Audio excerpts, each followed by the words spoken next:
So 42's been pretty interesting so far. This is mud. Get it out.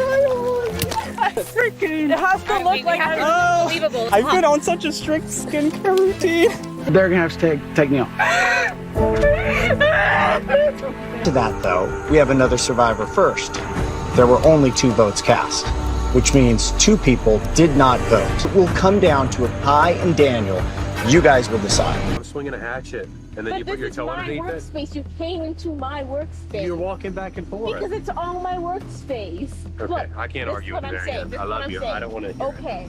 And it all leads up to the same shitty twist we got last merge. But you know what? I really can't complain. Anyone who's watched my Power Rankings podcast, my live shows, and overall my videos in the past few months knows that I've been very high on this season, especially after a season that's so bad in 41 with all of the identity politics, as well as just the overall bad twists, bad editing, bad casting, bad characters, bad boot order. I think this season is such a refreshing alternative to what last season should have been.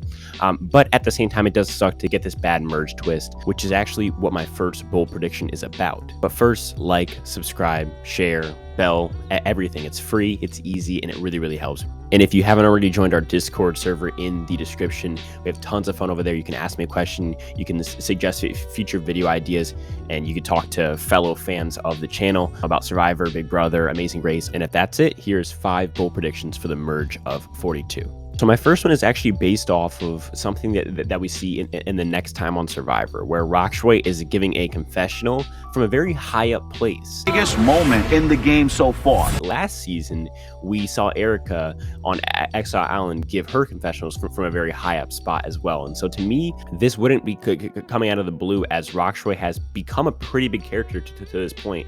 And honestly, I could see Rocksroy not smashing the hourglass in order to quote unquote not rock the boat, because that's such a Rocksroy thing to do, and then he probably gets voted out at the merge. That's my first bold prediction. My second bold prediction is that we'll see the Vati and Ika tribes go after each other, as I feel like they have a lot of people who are overplaying on their tribes in Romeo, Drea, Hai, Chanel, people who are really, really eager to get their blindside games going and their resumes built. And I feel like a tribe that's the obvious threat in Taku may fly under the radar for the first few votes. And so I think that the first 3 boots at the merge will be from the Vati and Ika tribes. My third prediction is that I have an inkling that Mike is going to be voted out with the idol in his pocket. I do not think that Mike is going to have the social awareness and the strategical power to know that the votes are coming his way when it's his time. I think it's going to be very similar to a Nasir type of thing, especially with him being probably more loyal than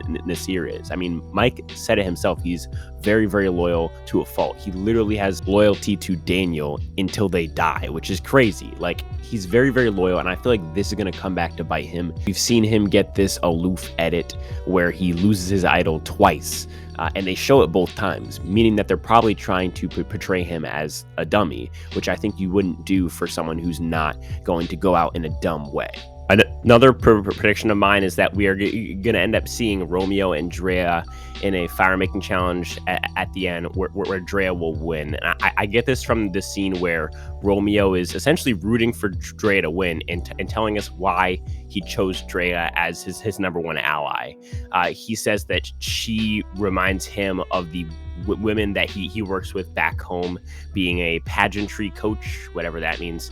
And so it seems to me like Romeo is almost rooting for Drea in a way, which feels very similar to the Brendan confessional from Token Sheens, where he's talking about how he wants JT to win the game. So I actually think that we could see it like an ending where Romeo and Drea go up in fire, maybe even Drea giving up immunity to go against her number 1 ally in Romeo, with Drea in the end winning out and kind of making Romeo's dream of her, a strong independent woman, winning the game come true.